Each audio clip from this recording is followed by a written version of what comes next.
एक बार फिर से आप सभी का स्वागत है। तो आज के इस वीडियो के अंदर हम करने वाले हैं हमारा जो है आपका जो पेपर आया था 16 मार्च 2023 वाला, उसको हम यहाँ पर करने वाले हैं आप लोगों के लिए। तो इसको आप देखिए, सीखिए और यहाँ पर इसी प्रकार से आगे जो है आप अपने जून सेशन के लिए और दिसंबर सेशन के लिए जब भी आप पढ़ाई करें तो इसी प्रकार से आपने कर दी है।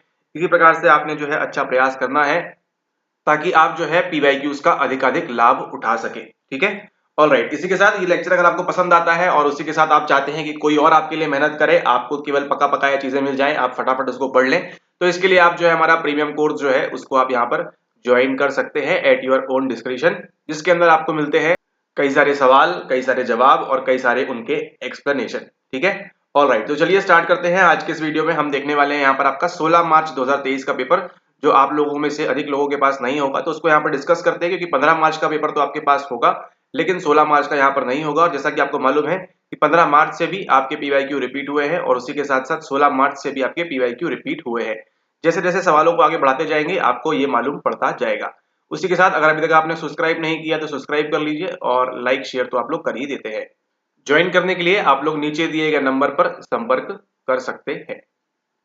ठीक है, क्योंकि अभी जो है मंथ स्टार्ट हो चुका है अप्रैल का, आपके पास जो बचे हैं मई का वक्त बचा हुआ है और उसी के साथ आपके पास ये जो यहाँ पर है जून नहीं, अप्रैल और मई बचा हुआ है। जून में तो आपकी परीक्षा ही है। ठीक है, तो 2 महीने का समय है आपके पास, तो अच्छे से इसका यूटिलाइज कीजिए, अच्छे से इसको यूज कीजिए।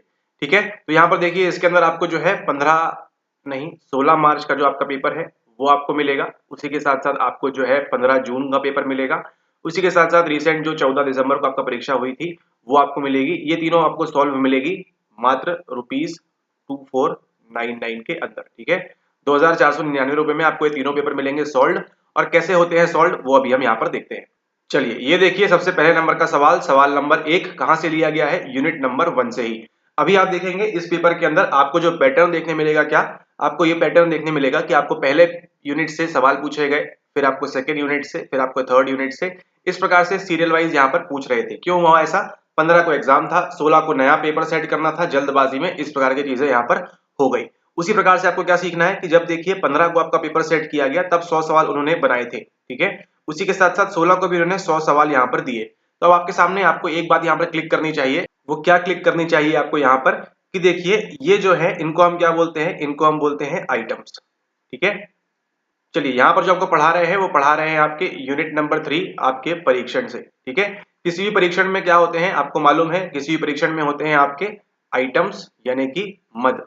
ठीक है, तो जैसे कि आपको मालूम है 15 मार्च में भी कितने आइटम्स थे? 100 आइटम रहे होंगे। उसी के साथ साथ आपको जो है 100 आइटम कब देखने मिले? आपको 16 मार्च को भी देखने मिले। ठीक है, यानी 16 मद आपको 100 तारीख बोल रहे हैं, सॉरी, 100 सवाल आपको 16 मार्च को देखने मिले। उसी के साथ साथ 100 सवाल आपको जो है 15 मार्च को देखने मिले। इसका मतलब अब उन्होंने ऐसा तो किया नहीं होगा कि 15 मार्च को जो पेपर लीक हो गया या कुछ सेंटर में गड़बड़ी हो गई तो उन्होंने बैठ के फिर से किताबें ढूंढ के उन्होंने सवाल बनाए होंगे, है ना? इसकी संभावना कम है। तो यहाँ पर क्या किया था उन्होंने पहले, आपको याद होगा, और नहीं है तो सीख लीजिए। एक प्रक्रिया होती है जिसको हम क्या बोलते हैं? इसको हम बोलते हैं आइटम एनालिसिस। ठीक है, जहां पे क्या करते हैं? मद का विश्लेषण करते हैं कि उसका डिस्क्रिमिनेशन इंडेक्स कितना है, क्या सारी चीजें हैं, डिफिकल्टी वगैरह कितनी है। ठीक है, तो वो सब करने के बाद हम क्या करते हैं? वहां से हम आइटम को निकाल के लाते हैं। अब यहाँ पर पहले थोड़ा अंग्रेजी वाले ध्यान देंगे। ये आपका 2021 का पेपर है। यहाँ पर देखिए क्यों है, ये आपका पैराग्राफ आया था एक। यहाँ पर देखिए क्या बोल रहा है, a psychologist was interested in developing English usages test for ये सब। She wrote 120 questions. पहले कितने लिखे उसने? 120 सवाल लिखे। Trying to cover several areas of the language usages, each question had 5 alternatives. वो सब मतलब का नहीं है, मतलब का आपका जहां स्टार्ट होता है वो ये देखिए। The test items were analyzed in two ways. दो तरीकों से किया गया, carrying out item reminder correlation and discrimination index for each item. प्रत्येक आइटम निकाला। For the purpose of computing item discrimination index she labelled. ये एक तरीका होता है, वो छोड़ दीजिए। अब यहाँ पर देखिए कहा गया कहा गया कहा गया, यस ये देखिए 90 items were retained in item analysis, यानी कि 120 उसने स्टार्टिंग में लिखे थे। काम के कितने थे उसके? काम के केवल 90 थे। इसका मतलब क्या था? 30 जो थे उनकी रिलायबिलिटी, वैलिडिटी या फिर जो कह सकते हैं आप उसका डिस्क्रिमिनेशन इंडेक्स वगैरह काफी कमजोर था, उतना अच्छा नहीं था। इस वजह से उसने जो है निकाल दिया। ठीक है, फिर क्या किया? The 90 item version was administered to a fresh sample of 400 subject. एक और बार देखिए, यहाँ पे क्षेत्रों से संबंधित 120 प्रश्न बनाए। बाद में उसने क्या किया? अंततः मद विश्लेषण, जो भी आपको बता रहे थे आइटम एनालिसिस में 90 मद रखे गए। 120 में से कितने काम के थे उसके? 90 ही थे। फिर इस नए संस्करण को नए 400 विद्यार्थी विषयों के प्रतिदर्श पर प्रशासित किया। ठीक है, तो 90 फिर से अगेन यहाँ पर नवीन वाले दिए गए। मतलब ओरिजिनली क्या हुआ था, 90 सवाल उसने रिटेन किए आइटम एनालिसिस के द्वारा, लेकिन टोटल कितने थे, टोटल थे वहां पर 120 आइटम थे। ठीक है, ठीक इसी प्रकार से आप समझ लीजिए कि आपके घर में कोई मेहमान आया है, आपके पास 120 गुलाब जामुन है यहाँ पर। ठीक है, आपके पास जो स्वीट्स है 120 है। ठीक है, 120 में आपने क्या देखा कि कहीं पे जो है उसमें से कहीं जो है लिक्विड रस्सा जो है शीरा है वो टपक रहा है। ठीक है, इसी प्रकार से बहुत पिचक गए कुछ गुलाब जामुन, तो क्या करते हैं आप 90 बेस्ट वाले जो है अपने मेहमानों को दे देते हैं। लेकिन फिर आप क्या देखते हैं कि मेहमान और ज्यादा आ गए। इसका ये मतलब तो नहीं कि गुलाब जामुन एकदम ही डिस्कार्ड है, एकदम ही खराब है ना, भले ही उनकी क्वालिटी जो है वो खराब हो सकती है, लेकिन अगर कोई जबरदस्ती आ गया है कि नहीं हमको खाना ही, आप खिलाइए, आपने बाकियों को खिलाया, तो क्या करेंगे आप, ये 30 भी आप उनको दे सकते हैं। ठीक ऐसा ही हुआ कब, आपके 15 मार्च के पेपर के दिन और 16 मार्च के पेपर के दिन। जस्ट एक हाइपोथेटिकल सिचुएशन आपको समझाने के लिए यहाँ पे क्या किया गया, हो सकता है स्टार्टिंग में 200 आइटम्स बनाए गए हों। ठीक है, 200 में से क्या किया, जो अच्छे वाले थे 100 उनको यहाँ सेट कर दिया, तभी तो देखिए अधिक लोगों ने यहाँ पर दिया। अब जो 100 बच गए थे आइटम एनालिसिस के बाद, वो कहाँ पे उन्होंने इस्तेमाल कर लिया, वो यहाँ पर इस्तेमाल कर दिया, क्योंकि यहाँ पर जो लोग जबरदस्ती आ गए थे कि नहीं हमको पेपर देना है, अगेन देना है, स्टिल देना है हमको, तो क्या किया उन्होंने यहाँ पर जो बाकी के जो आइटम्स बच गए थे, मद बच गए थे, वो यहाँ पर उन्होंने दे दिया। ठीक है, ऑलराइट। तो देखिए आपने पीवाईक्यू सॉल्व स्टार्ट होने से पहले ही आपने कितनी सारी चीजें सीख ली आपकी यूनिट नंबर 3 से। बात करते हैं, देखिए सबसे पहले which of the following concept in Ayurveda refers to psychiatry, किसकी बात हो रही है, यूनिट नंबर 1 की बात कर रहे हैं। क्यों आ चुका है आपका यहाँ पर आयुर्वेद की बात स्टार्ट हो चुकी है। ठीक है, आयुर्वेद में अलग अलग प्रकार की क्या होती है आपको मालूम है, चिकित्साएं होती है। चिकित्सा का अपना फ्री लेक्चर देखा है ना, देखा है फ्री लेक्चर। ठीक है, किसकी बात हो रही है यहाँ पे, थेरेपी की बात हो रही है, बस उसको हिंदी में लिखा हुआ है यानी कि चिकित्सा। ठीक है, अब यहाँ पर देखिए साइकियाट्री, साइकियाट्री यानी क्या होता है आपको मालूम है, साइकियाट्रिस्ट कौन होता है, मनोरोग विज्ञानी। निम्नलिखित में से आयुर्वेद की कौन सी संकल्पना मनोरोग विज्ञान से संबंधित है। मनोरोग यानी कि कहाँ का रोग, दिल का रोग नहीं, कहाँ का रोग, आपके मन का रोग यानी कि ब्रेन वगैरह वो सब चीजें है, उसका जो रोग है आपको। ठीक है, जो भी संबंधित चीजें आ रही है वो बात कर रहे हैं यहाँ पर। ऑप्शन देखिए क्या दिए है, ग्रह चिकित्सा, जरा चिकित्सा, वज्जीकरण चिकित्सा या फिर ऊर्ध्व चिकित्सा। ठीक है, ग्रह चिकित्सा, जरा चिकित्सा, वज्जीकरण चिकित्सा, ऊर्ध्व चिकित्सा। मान के चलिए एग्जाम हॉल के अंदर आप बैठे हैं, तो इसको कैसे सॉल्व करेंगे आप, अगर आपको नहीं आता तो थोड़ा बहुत अगर आपने लिटरेचर वगैरह या पुरानी चीजें आयुर्वेद वगैरह से आप जुड़े हो, थोड़ा सा आप स्पिरिचुअल वे वगैरह वो सब करते हो, तो आपको ये सवाल बन सकता है, एल्स इसके बनने की संभावना थोड़ी सी कम हो जाती है। ठीक है, तो आयुर्वेद में जो कंसेप्ट है साइकियाट्री का, वो किसकी बात करता है, वो आपकी बात करता है आपकी ग्रह चिकित्सा की। ग्रह क्या होते हैं, हमारे ग्रह यानी कि प्लैनेट्स। ठीक है, आपने देखा होगा जब स्टार्टिंग में हिपोक्रेट्स, सुकरात और जब ग्रीक में शुरुआत हुई तो क्या बोल रहे थे कि ये जो है प्लैनेट्स वगैरह का खेल होता है या नहीं होता है, जो सब चीजें पुरानी बातें आपने सुनी होंगी। ठीक है, इंडिया में भी चलती है कि आपके जो है ग्रह है, मंगल यहाँ जा रहा है, राहु यहाँ जा रहा है, ये यहाँ जा रहा है, इस वजह से जो है आपको मेंटल डिसऑर्डर्स वगैरह आपको मनोरोग विज्ञान से संबंधित बात होती है। कौन सी करते हैं वो हम बात करते हैं यहाँ पर ग्रह चिकित्सा के संबंध में। ठीक है, तो आयुर्वेद की कौन सी संकल्पना जो है साइकियाट्री से संबंधित करती है, वो करती है आपकी ग्रह चिकित्सा। ठीक है, ग्रह चिकित्सा जो है वो आपका मनोरोग विज्ञान से संबंध रखती है। अब यहाँ पर देखिए ये जो दिख रहे हैं आपको खूबसूरत से यहाँ पर वयस्क लोग यहाँ पर, ठीक है, ये क्या हो रहे हैं, ये हो रहे हैं बूढ़े। एक दिन सभी को यहाँ पर बूढ़ा होना है, बूढ़े हो रहे हैं। बूढ़े हो रहे हैं तो क्या हो रहा है, बॉडी में देखिए किस प्रकार से झुर्रियां पड़ रही है ना, रिंकल्स और ये सब चीजें यहाँ पर आ रही है, हाथ पांव में देखिए सब तरफ। और क्या हो रहा है, बॉडी जो है और ये कमजोर होती जा रही है बॉडी, और जो है ढीली होती जा रही है, लूज होती जा रही है। ठीक है, इस प्रकार से ये चीजें होती जा रही हैं। ठीक है, वयस्कों के अंदर। तो इंग्लिश में एक फील्ड है जिसको हम क्या बोलते हैं, जिसको हम बोलते हैं गेरियाट्रिक्स, है ना, जहाँ पे एल्डरली लोगों का जो है हम ध्यान रखते हैं कि उनकी केयर रखते हैं, क्योंकि देखिए अभी ज्यादा कुछ काम तो वगैरह तो कर सकते नहीं है आपके हमारे जैसे। ठीक है, तो ये सब चीजें जो है किसके अंदर आती हैं, गेरियाट्रिक्स के अंदर आती है। इसी को हम हिंदी में क्या बोल रहे हैं यहाँ पर, इसी को हम बोलते हैं आपकी जरा चिकित्सा। ठीक है, ये किसकी बात करता है, जरा चिकित्सा की। तो ये जो लोग हैं यहाँ पर जरा चिकित्सा लेने के लिए जाएंगे। तो अभी तक यहाँ पर आपने देख लिया है ग्रह चिकित्सा के बारे में, जो कि है आपकी साइकियाट्री, साइकोलॉजी से संबंधित, की जो है आपके प्लैनेट्स वगैरह है बराबर से नहीं घूम रहे हैं। फिर यहाँ पर देखिए तो थेरेपी से ठीक करेंगे उसको। जरा चिकित्सा आपने देख लिया यहाँ पर ओल्ड एज, और संबंध किसका है इससे, इसका आपको इंग्लिश में जो आपको नाम बताया गेरियाट्रिक्स से। ठीक है, जरा चिकित्सा की बात है। अब बात करते हैं यहाँ पर किसके बारे में, एक और चीज जो है यहाँ पर वो क्या है, वो है आपकी वज्जीकरण चिकित्सा यहाँ पर। ठीक है, किसकी बात कर रहे हैं, वज्जीकरण चिकित्सा की बात कर रहे हैं। तो वज्जीकरण चिकित्सा जो आपने सुना होगा, आपको ऐसे तो मालूम नहीं क्यों ट्रीट करते हैं, क्या करते हैं, लेकिन जो आपने सुना होगा यहाँ पर इसके बाद में सेक्सुअल डिसफंक्शन, डीएसएम वगैरह में आप देखते हैं ना। ठीक है, सेक्सुअल डिसफंक्शन वगैरह जो होता है उसको ठीक करने के लिए, मेल्स में भी हो सकता है ना, जो आप देखते हैं ईडी वगैरह की, इरेक्टाइल डिसफंक्शन वगैरह की समस्या है ना, पोटेंसी की समस्या। ठीक है, इसी प्रकार से और भी जो समस्या है मेल्स एंड फीमेल्स के अंदर, उसको ठीक करने के लिए जिसका हम आयुर्वेद की मदद से इस्तेमाल करते हैं, उसको हम क्या बोलते हैं, उसको हम बोलते हैं वज्जीकरण चिकित्सा। और फिर आपकी आती है यहाँ पर ऊर्ध्व चिकित्सा, जो कि यहाँ पर आपकी जो ऊर्ध्व चिकित्सा है वो क्या होती है, ये आपका शरीर है। शरीर कैसा बन गया यहाँ पर, ये आपका देखिए ये ये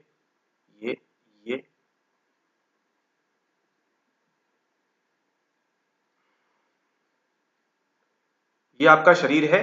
तो यहाँ पर देखिए ऊर्ध्व चिकित्सा की जब भी बात होगी तो आपके शोल्डर से ऊपर जो भी चीजें आपकी आ रही है, जैसे कि ये आ गया, नोज आ गई, टंग आ गया, शोल्डर के ऊपर की जो चीजें हैं आपकी वो जो है ऊर्ध्व की बात करते हैं। ठीक है, ऊर्ध्व यानी कि ऊपर।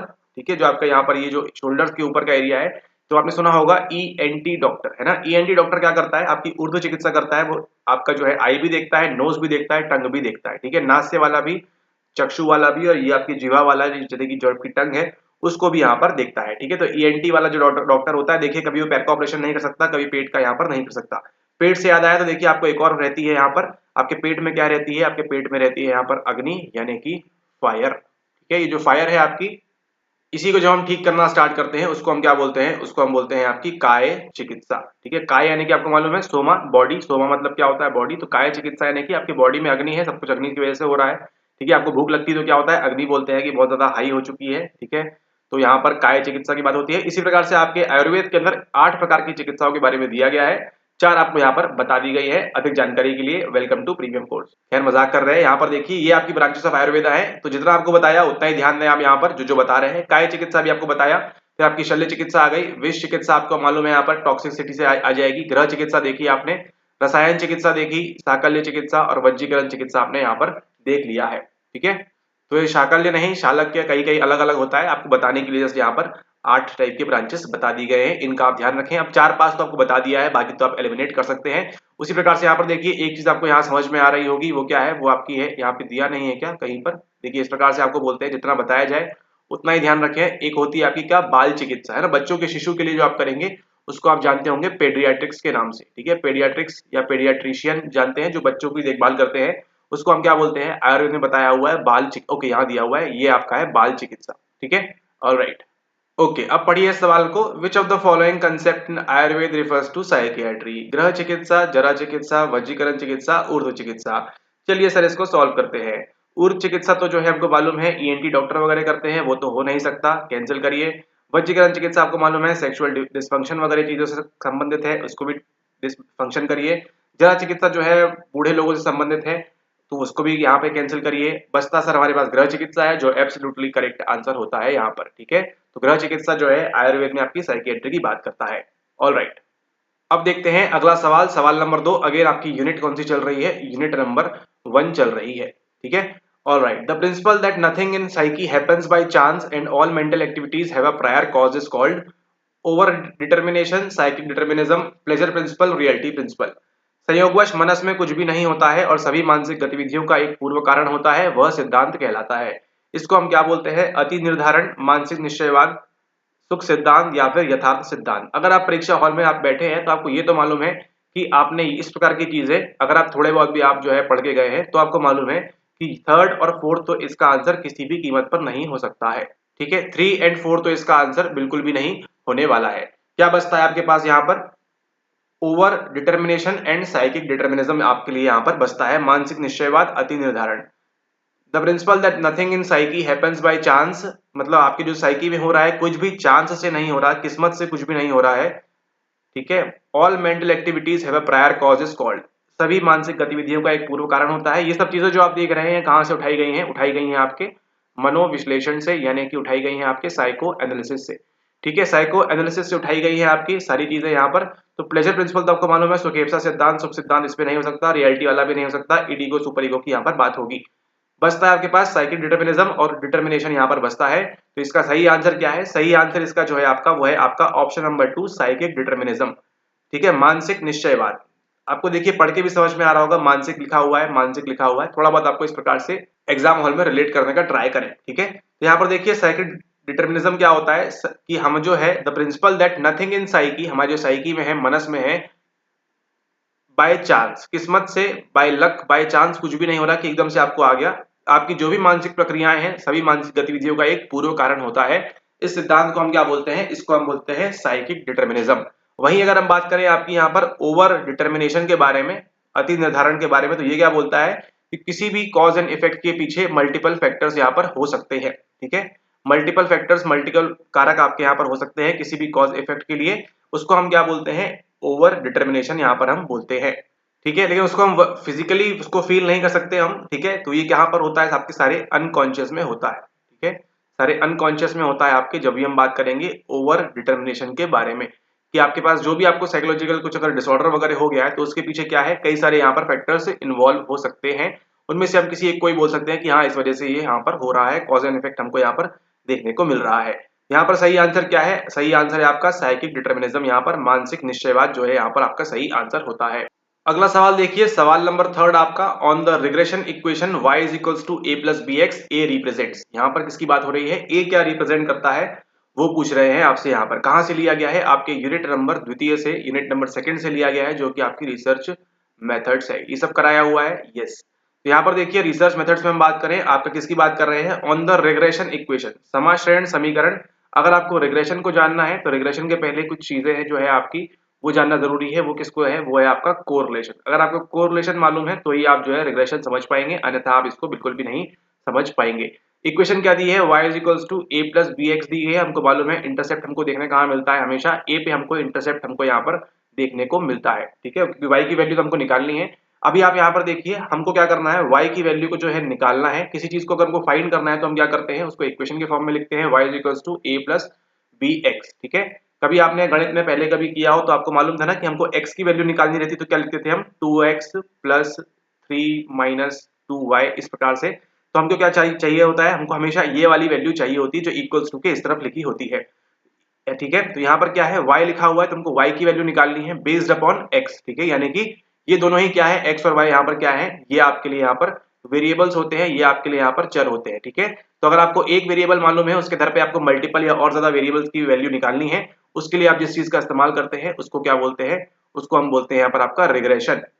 और उसी रिग्रेशन को निकालने के लिए हम बनाते हैं regression equation y is equals to a plus B X, इस प्रकार से। ठीक है, तो यहाँ पर हमारे पास क्या होता है, यहाँ पर हमारे पास जो है, अगर हमको यहाँ इसमें से इस इक्वेशन में से केवल सिंपल मैथ्स करिए, y is equals to a plus B X में से आपको अगर a की वैल्यू निकालनी है तो a जो स्लोप है आपका उसको कैसे निकालेंगे आप, a is equals to sorry जो इंटरसेप्ट है आपका उसको कैसे निकालेंगे, a को आप इधर ले आएंगे, क्या हो जाएगा आपका यहाँ पर ये, या फिर a को यहाँ रहने देंगे, क्या हो जाएगा y माइनस बी एक्स। ठीक है, तो ये क्या आ जाएगा आपका यहाँ पर स्लोप निकल आएगा, इस प्रकार से बनता है। ठीक है, जहां भी ये इंटरसेप्ट कर रही है, ये वाला जो एरिया है, ये वाला जो एरिया है, इसको हम क्या बोलते हैं, इसको हम बोलते हैं यहाँ पर आपका जो है कि ये जो है a की हम बात कर रहे हैं इसके अंदर। ठीक है, तो a क्या रिप्रेजेंट कर रहा है यहाँ पर, a रिप्रेजेंट करता है x पर y अवरोध। ठीक है, x एक्सिस पे y जहां पर गिर रहा है उसकी हम बात करते हैं यहाँ पर। ठीक है, ऑलराइट, ये इतना इजी नहीं है समझना, इसके लिए काफी सारी चीजें बैकएंड में चलती है, कंफ्यूज किया आपको ये देके ये देके, इसका कोई मतलब नहीं है यहाँ पर।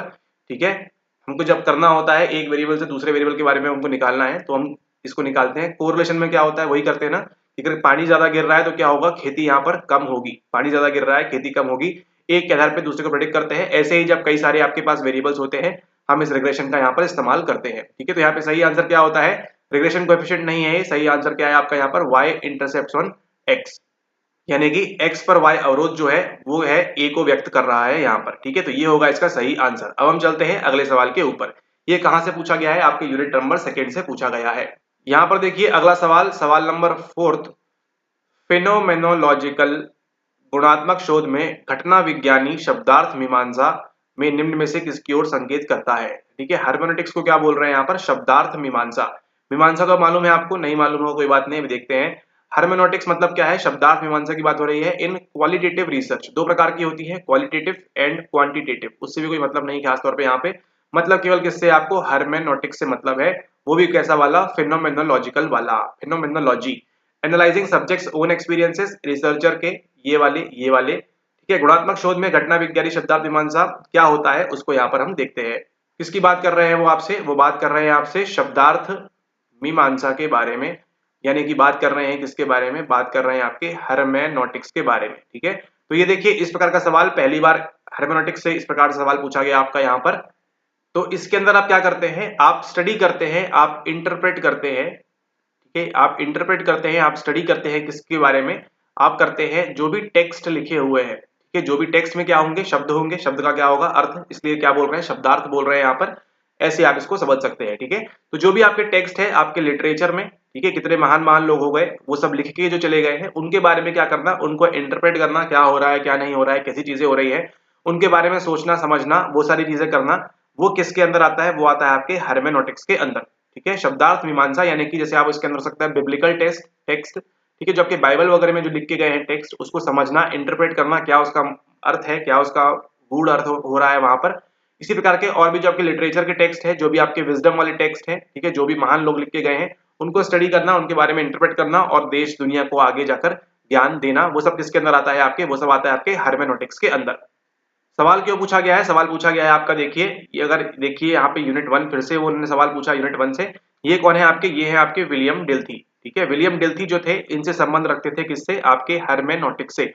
हर्मेनोटिक्स मतलब क्या होता है, शब्दार्थ मीमांसा, यानी कि जो भी लिखा हुआ है टेक्स्ट, उसको क्या करना है, उसको हमको इंटरप्रेट करना है। ये देखिए जैसे इस प्रकार से क्या लिखा हुआ है, यहाँ पे टेक्स्ट लिखा हुआ है, इसको हम और आप क्या कर रहे हैं, इसको हम इंटरप्रेट कर रहे हैं। इसी प्रकार के बड़े बड़े नॉवल पुस्तिका जो चीजें होती हैं, उसको जब इंटरप्रेट किया जाता है तो क्या बोलते हैं, हर्मेनोटिक्स, उसको हम वहां पर बोलते हैं। अब यहाँ पर एक और शब्द है, वो क्या है, फेनोमेनोलॉजिकल। तो आई होप आपने घटना विज्ञान पहले भी पढ़ के रखा होगा। ठीक है, इसी में एक आपका आता है वैदिक हर्मेनोटिक्स। अब वेद तो आपको मालूम है ना क्या होते हैं, वेद। ठीक है, तो जो आपके जामिनी ऋषि थे, उन्होंने बताया था किसके बारे में, आपके यहाँ पर वैदिक विकी, उनको वेद को कैसे इंटरप्रेट करना है। वेद में तो क्या है, ऋग्वेद, सामवेद, यजुर्वेद, अथर्ववेद लिखा हुआ है। ठीक है, रस्या यहाँ पर लिखी हुई है, इसको इंटरप्रेट कैसे करना है, कैसे इसको काम में लाना है, वो सब किसके अंदर गिरेगा, आपके वैदिक हर्मेनोटिक्स के अंदर गिरेगा। इसको आप जानते हैं किस नाम से, मीमांसा सूत्र यहाँ पर दिया हुआ है। ठीक है, मीमांसा सूत्र। ठीक है, तो ये तो हो गई पुराने समय की बात। इसी प्रकार से बुद्धिस्ट वाला हो सकता है, तिब्बतन हर्मेनोटिक्स हो सकता है, मतलब इनके अंदर जो जो चीजें लिखी हुई हैं, उसको क्या करना है, हमको अंडरस्टैंड करना है। लेकिन आपको मालूम है 16-17 शताब्दी की पीरियड में क्या आता है, सॉरी नॉट शताब्दी, इट्स शताब्दी। शताब्दी में क्या आता है आपका, 17th-18th सेंचुरी में आपका रेनेसां पीरियड आता है। तो रेनेसां पीरियड के बाद जो है एनलाइटनमेंट का युग आता है। ठीक है, अंधकार खत्म होता है, रोशनी अंदर आती है, और यहाँ पर क्या हो रहा है आपके सामने मॉडर्न हर्मेनोटिक्स की यहाँ पर शुरुआत होती है। और उसमें आपको जो अभी सवाल पूछा गया है वो क्या है, वो आपका जो है फिनोमेनोलॉजिकल वाला भी तभी आता है। ठीक है, इसी के अंदर जो आपको तस्वीर अभी दिखाई थी वो किसकी थी, वो थी विलियम डिल्थी की। तो विलियम डिल्थी जो बता रहे थे किसके बारे में, वो बताते हैं आपको एपिस्टेमोलॉजिकल स्पेलिंग देख लीजिएगा आप, हर्मेनोटिक्स। ठीक है, एपिस्टेमोलॉजी आपकी होती है, उसके बारे में जो है शब्दार्थ मीमांसा की बात करते हैं। कौन, आपके विलियम डिल्थी। सवाल आगे इस प्रकार से अगर पूछेगा तो आपसे पूछ सकता है, इस बात को आप यहाँ पर ध्यान रखें। ठीक है, तो एपिस्टेमोलॉजी मतलब क्या होता है, किससे संबंध है, आपके ज्ञान से। ज्ञान क्या है आपका, नॉलेज। तो नॉलेज की जो बातें हैं उसको क्या करना है, हर्मेनोटिक्स यानी कि शब्दार्थ, उसके जो शब्द है उसको इंटरप्रेट करना है। ठीक है, हो गया आसान, ऑल राइट। उसके बाद देखिए ये जो अगले चाचा हैं, इनको पहले भी आपको लास्ट टाइम दिखाया था। ठीक है, जब आपको पढ़ा रहे थे प्रीमियम के अंदर, ये आपको दिखाया था। ये कौन चाचा है, ये है आपके मार्टिन हाइडेगर। मार्टिन हाइडेगर, इनका संबंध किससे है, इनका आपके एग्जिस्टेंशियलिज्म से संबंध है। ठीक है, आपके अस्तित्ववाद से संबंध है इनका। ठीक है, जो हम याद करिए आपको पढ़ा रहे थे अस्तित्ववाद के बारे में, कैसे स्टार्टिंग हुई थी यहाँ पर, नीट से वगैरह आए थे, और कौन कौन आया था वहां पर, नीट से नहीं था और कुछ जो भी लोग आए थे वहां पर, कैसे शुरुआत होती है, सोरेन कियरगार्ड वगैरह के साथ आपको इनकी भी तस्वीर दिखाई गई थी। ठीक है, तो उसी तस्वीर को आगे बढ़ाते हैं। मार्टिन हाइडेगर जो है, इनका संबंध किससे हो जाता है, अभी तो आपको ये मालूम पड़ चुका है, इनका संबंध किससे है, एग्जिस्टेंशियलिज्म से संबंध है इनका, अस्तित्ववाद से भी इनका संबंध है। उसी के साथ साथ अभी किससे संबंध हो चुका है इनका, इनका संबंध हमने जोड़ दिया है अभी हर्मेनोटिक्स से भी। ठीक है, हर्मेनोटिक्स से भी संबंध है इनका, यानी कि शब्दार्थ मीमांसा से भी इनका संबंध है, किसका, मार्टिन हाइडेगर का। और उसी के साथ साथ किसका है, फिनेमेनोलॉजी से भी इसका संबंध है, सॉरी इनका संबंध है फिनोमेनोलॉजी से भी। ठीक है, तो बट ऑब्वियसली बात है, आपको समझ में आ रहा है कि फिनोमेनोलॉजिकल हर्मेनोटिक्स की बात भी कौन करेंगे, यही कर रहे होंगे मार्टिन हाइडेगर। ठीक है, मार्टिन हाइडेगर कहाँ से थे, जर्मन से थे, जर्मनी से थे, तो बट ऑब्वियसली बात है स्मार्ट रहेंगे, जर्मनी से है। ठीक है, तो उनकी स्मार्टनेस हमको मतलब नहीं है, मतलब किससे है हमको, ये आपको देते हैं 3 प्रकार के, कौन कौन से, सबसे पहले आपको देते हैं ontological, sorry spelling mistake, ontological, ontological. फिर आपको कौन सा देते हैं, दूसरा दूसरा आपको देते हैं यहाँ पे ट्रांसेंडेंटल।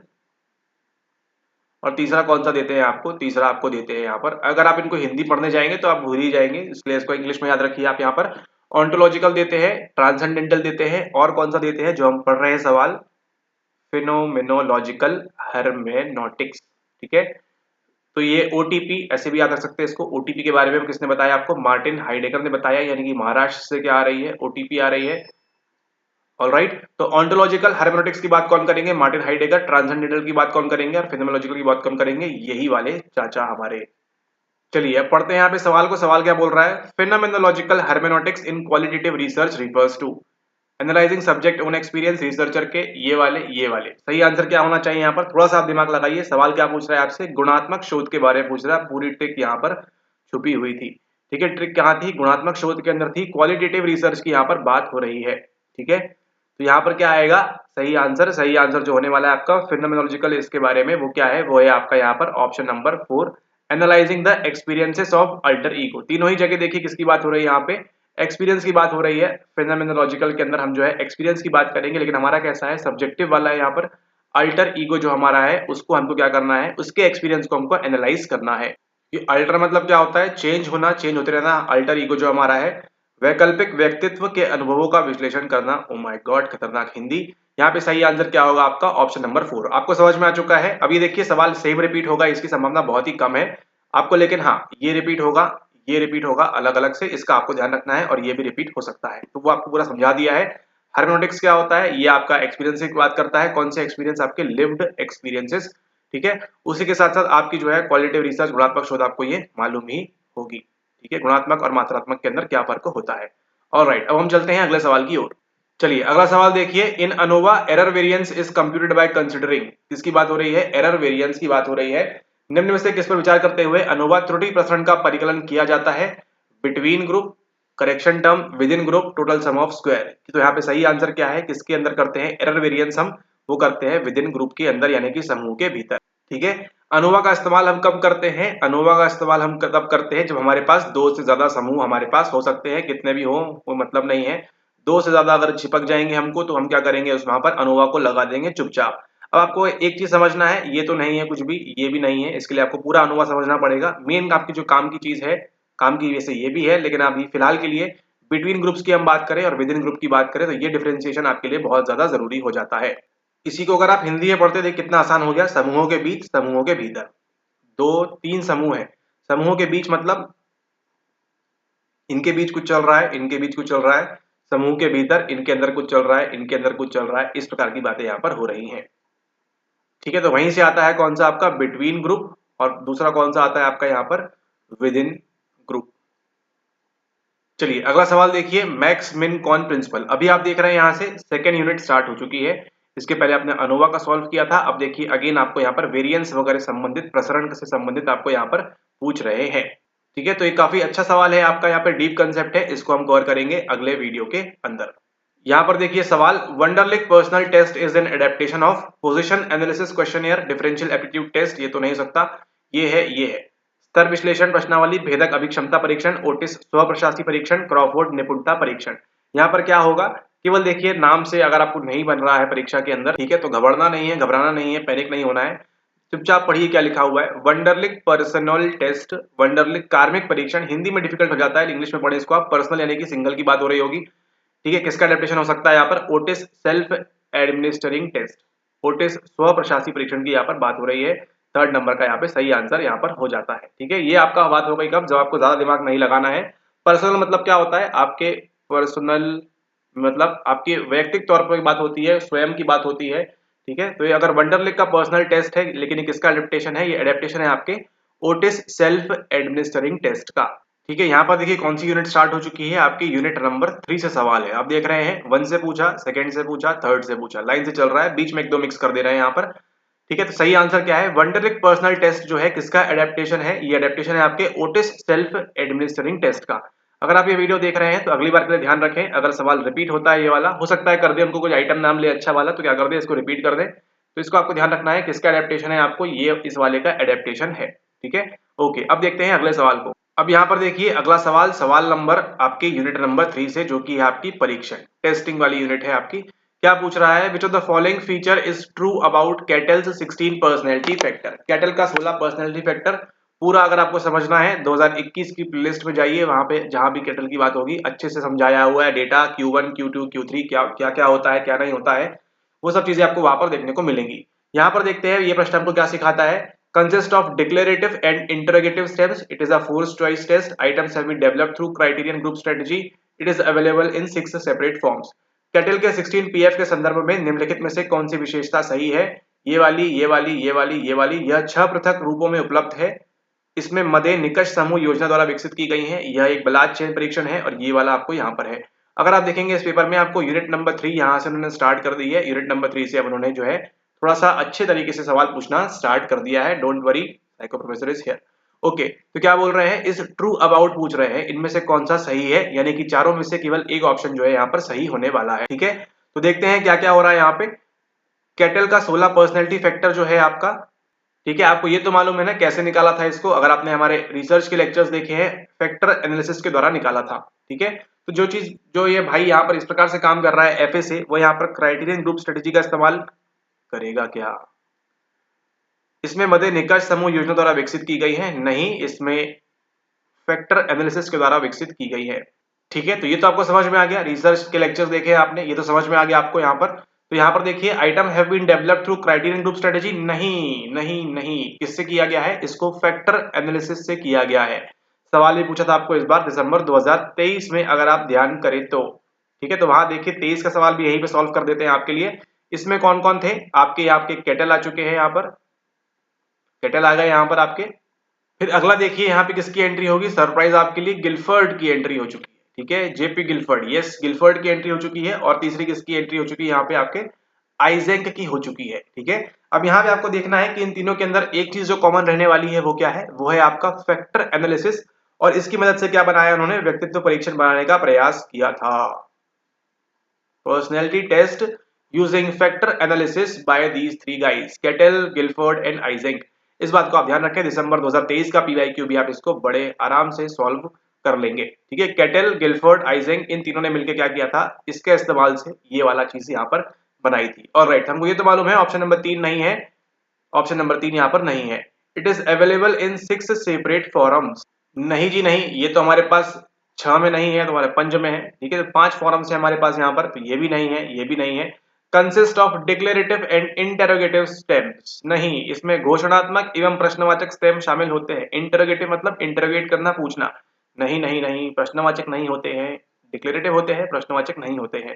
तो ये था आपको कंफ्यूज करने के लिए। तो यहाँ पर क्या है? It is a forced choice test. यह एक बलात् चयन परीक्षण है, यानी कि आपको आंसर करना ही होगा, करना ही होगा, करना ही होगा। तो फेकिंग बैड फेकिंग गुड की जो समस्या है, आप जो है अच्छे बन रहे हैं, बुरे बन रहे हैं, वो समस्या यहाँ से हल हो जाती है और आपकी पर्सनैलिटी का प्रॉपर तरीके से एनालिसिस हो सकता है। तो यहाँ पे सही आंसर क्या होता है आपके? कैटल 16 पर्सनैलिटी फैक्टर के बारे में क्या ट्रू है? It is a forced choice test. ये यहाँ पर जो है आपका सही आंसर होता है। यह एक बलात् चयन परीक्षण है। ऑलराइट, ये भी गलत है, ये भी गलत है, ये भी गलत है। अब देखते हैं अगला सवाल। ये देखिए आप लोगों का फेवरेट सवाल, देखते ही आंसर बनना चाहिए। Corticotropin releasing hormone CRH of hypothalamus leads to release of which hormone of the APG, anterior pituitary gland. इसके बारे में अगर आपको नहीं मालूम है, इंस्टाग्राम पे फोटो शेयर की गई है। एपीजी से क्या निकलता है, पीपीजी से क्या निकलता है, जाके देखिए, फॉलो करना ना भूलिएगा। Thyrotropin, prolactin, growth hormone, adrenocorticotropic hormone. सही आंसर क्या है आपका यहाँ पर? ACTH निकलता है, ACTH निकलता है। इस बात को आप यहाँ पर ध्यान रखें। एड्रीनोकॉर्टिकोट्रोपिक हार्मोन निकलता है कहाँ से? APG से, APG से निकलता है थायरोट्रोपिन, प्रोलैक्टिन, ग्रोथ हार्मोन। अधिक जानकारी के लिए इंस्टाग्राम @ फॉलो करना ना भूलें, काफी सारी चीजें इंटरेस्टिंग आपको वहां पर मिल सकती है। ऑलराइट, तो यहाँ पर देखिए क्या होता है। Corticotropin releasing hormone of hypothalamus, hypothalamus यहाँ बैठा हुआ है बेचारा, क्या बोलता है? इससे सीआरएच छोड़ता है। ठीक है, ये क्या बोलता है? जाके एपीजी को बोलता है कि आप छूटो। यहाँ से क्या छूटता है? एसीटीएच छूटता है। ये एसीटीएच कहाँ जाता है? नीचे आपके एड्रिनल ग्लैंड के पास जाता है, वहां से क्या बोलता है? कॉर्टिसोल आप छूटिए। यहाँ पे सही आंसर क्या होता है? एड्रीनोकॉर्टिकोट्रोपिक हार्मोन। और यहाँ पर देखिए ये सवाल, विच of the following is not a part of immune system. आपने देखा यूनिट नंबर 4 आपकी स्टार्ट हो चुकी है। ठीक है, 4 के साथ इन्होंने 7 भी मिक्स कर दिया है। ठीक है, स्ट्रेस वाला, एसीटीएच वगैरह वो सब चीजें हैं, लेकिन फिर भी चलिए ठीक है, यूनिट नंबर 4 की बात करते हैं। Bone marrow and thymus, spleen and thymus, pancreas and liver, phagocytes and lymphocytes. Stress series में हमने ये कवर किया है। ठीक है, फेगोसाइट्स एंड लिम्फोसाइट्स क्या होते हैं अच्छे तरीके से, भक्षकाणु, और ये किया है। अग्राशय यकृत भी किया है, पेनक्रियाज और लीवर भी किया है। कहीं भी हमने जो है पेनक्रियाज और लीवर की बात नहीं की थी कि हमारे इम्यून सिस्टम में मदद करता है। कौन सा पार्ट नहीं है इम्यून सिस्टम का? आपका पेनक्रियाज और लीवर जो है ये आपका पार्ट नहीं है। आपका अग्राशय और यकृत जो है ये इसका काम नहीं है आपके इम्यून सिस्टम को। है ना, आपके प्रतिरक्षण तंत्र को बढ़ाने का या घटाने का जो भी काम है पेनक्रियाज वगैरह नहीं करते, इनका अपना अपना काम है ग्लूकोज वगैरह छोड़ना पकड़ना, वो सब चीजें इंसुलिन वगैरह करते रहते हैं लोग, इनका ये काम नहीं है। तो यहाँ पर देखिए आपको दिखाते हैं हड्डी हड्डी हड्डी। हड्डी में देखिए यहाँ पर क्या हो रहा है, ये आपकी हड्डी है बड़ी प्यारी सी, इसके अंदर देखिए क्या है, आपको यहाँ पर blood vessel in bone marrow, आपके जो अस्थि मज्जा यहाँ पर है बोन के अंदर, यहाँ पर देखिए आर्टरीज वेन्स आपको दिख रही हैं, वेन्स आर्टरीज दिख रही हैं, जो भी है जैसा भी है, ठीक है, बायोलॉजी वाले नहीं है हम। आर्टरीज वेन्स जो आपको दिख रही है यहाँ पर या है, तो ये जो आपको दिख रही है ये है, इसी के अंदर देखिए क्या दिख रहा है आपको, ब्लड के स्टेम सेल दिख रहे हैं आपको, आरबीसी दिख रहा है, डब्ल्यूबीसी, ये जो आपका किससे संबंध है, ये संबंध रखता है आपके इम्यूनिटी से, है ना। व्हाइट ब्लड सेल आपने देखा था वहां पर, तो ये जो है आपका काम करता है बोन मैरो में, आपको ये देखने मिलता है। उसके बाद देखिए अगली पोजीशन आपकी ये जो है आपके लंग्स के पास क्या दिया हुआ है, यहाँ पे थाइमस यहाँ पर आपका दिया हुआ है, ठीक है। थाइमस जो है आपका ये यहाँ पर दिया हुआ है, पोजीशन देख लिया आपने।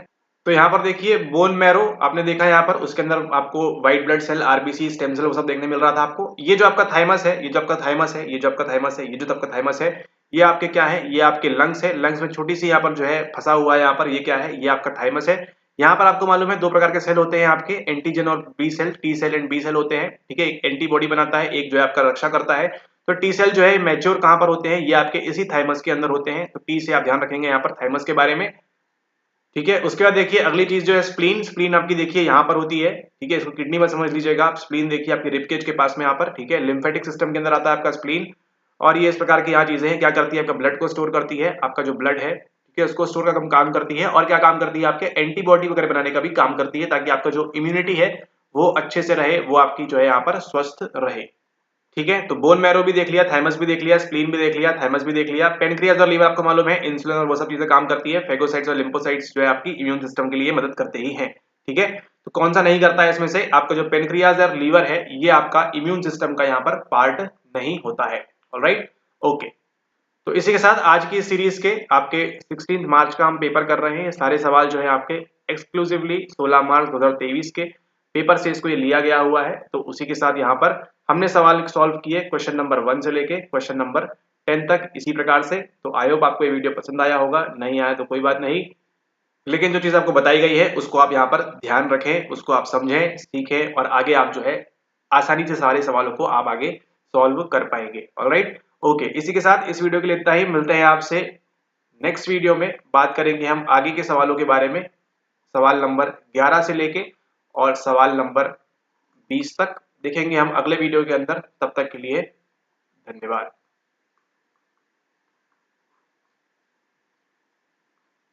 इसी के साथ अगर आप ये जो कंप्लीट पेपर है ये तो आपने देखा ही, ये तो आपको यूट्यूब पे मिलेगा ही। इसी के साथ अगर आप और सीखना चाहते हैं और पढ़ना चाहते हैं हमारे साथ, अपना जो जून का अटेम्प्ट है उसको सक्सेसफुल बनाना चाहते हैं, अच्छे तरीके से नेट जेआरएफ जो भी आपकी एम है उसको अचीव करना चाहते हैं, तो आप ज्वाइन कर सकते हैं। प्रोरेड आप जो है मेहनत करने के लिए तैयार रहे, ठीक है, जहां पे आपको मिलेंगे सॉल्व कंप्लीट पेपर 16 का, 15 का और आपको 14 का, यानी कि 14 दिसंबर का पेपर मिलेगा आपको, 15 जून का आपको पेपर मिलेगा सॉल्व जैसे अभी आप देख रहे हैं, और 16 मार्च का भी आपको यहाँ पर मिलेगा, ठीक है। ऑल राइट, इसको करने के लिए, ज्वाइन करने के लिए नीचे आपको डिस्क्रिप्शन है, प्राइस आपको ऑलरेडी बता दिया गया है, ज्वाइन करिए फटाफट और इन लेक्चर्स को एंजॉय करिए, ठीक है। All right, thanks for watching the video, have a nice day ahead, take care, see you soon.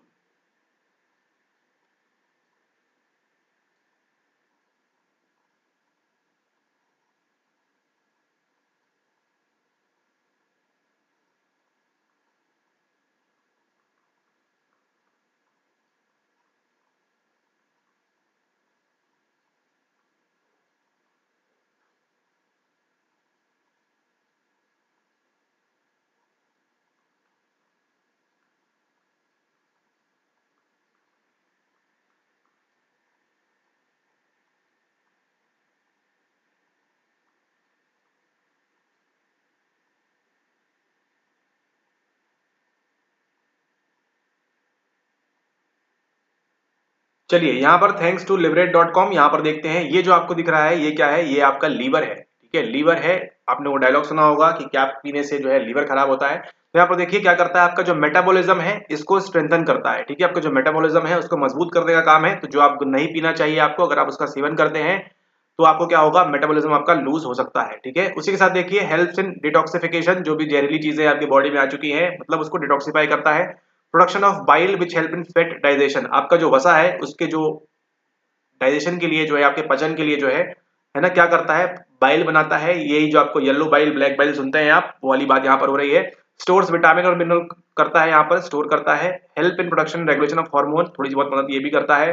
Blood clotting में जो आप होता है ना, आपको जो है एकदम से ब्लड क्लॉट हो जाता है आपका, उसमें मदद करता है। उसी के साथ आपको जो है न्यूट्रिएंट वगैरह भी कुछ ये बनाता है। ये काम किसका है, लीवर का है। कहीं भी बताइए आपको यहाँ पर प्रतिरक्षा तंत्र इम्यून सिस्टम की बात आपको कहीं भी दिख रही है क्या, कि इम्यूनिटी बढ़ा रहा है, टी सेल बी सेल दिख रहा है, फेगोसाइट लिम्फोसाइट दिख रहा है, कुछ भी दिख रहा है कि आपको यहाँ पर, नहीं, ऐसा कुछ भी नहीं दिख रहा है। इसका पूरा ही और कुछ काम है आपके लीवर का।